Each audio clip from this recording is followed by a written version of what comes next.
ای پیغمبره کله چې دغه منافقان تا ته راځي نو وایي مونږ شاهدی وایو چې ته په یقیني توګه د الله پیغمبري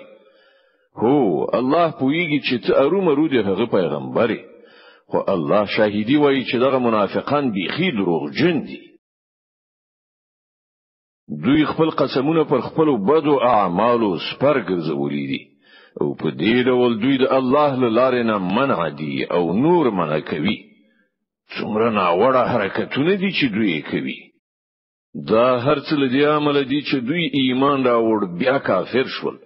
له دې عمل د دوی په زړونو مهر ولګول شو اوس دوی په هیڅ نه پوهیږي که دوی ویني نو د دوی جوسه او ظاهر به ډیر شاندار درته ښکار شي که وګږي نو ته به خبرو ته وګونیسي خو په اصل کې دوی ګواکې د لرګي کندي دي چې له دیوال سره په مرتب ډول درول شوی وي دوی هر زورور आवाज د ځان پر ضد غني دوی په اخر دښمنان دي له دوی نه ځان ساتونکي اوسه خدای دې دوی وایي دوی کوم لوري ته اړول کیږي او کله چې دوی ته ویل کیږي چې راشي ترڅو چې د الله پیغمبر ستاسو لپاره د مغفرت دعا وکړي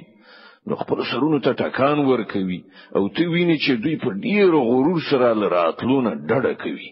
ای پیغمبره که ته د دوی لپاره د مغفرت دعا وکړي او که یې ونه کړي د دوی لپاره یو شانت ده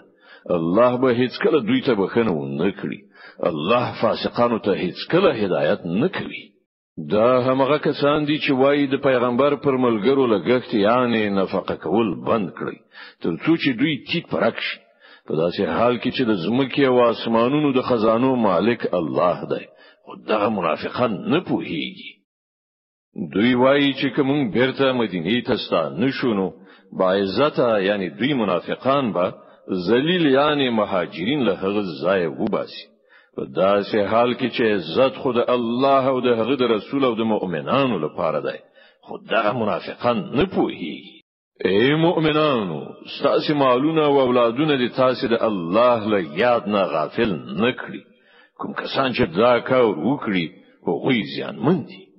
کوم روزي چې مونږ تاسو ته درکړې ده له هغه د خدای په لار کې لګښت وکړي مخکې له دې چې له تاسو نه د چا د مرګ نیټه راشي او په هغه کې هغه وایي چې ای زما پروردګار کما تر نږدې مو دې پورې شاته کړې نو زه به صدقه ورکړم او له نیکانو څخه بشم په داسې حال کې چې کله د یو چا د عمل د پوره کېدو وخت را رسیږي نو الله هغه ته هیڅ کله نور مهلت نه ورکوي او تاسو چې څه کوي الله پرې خبر دی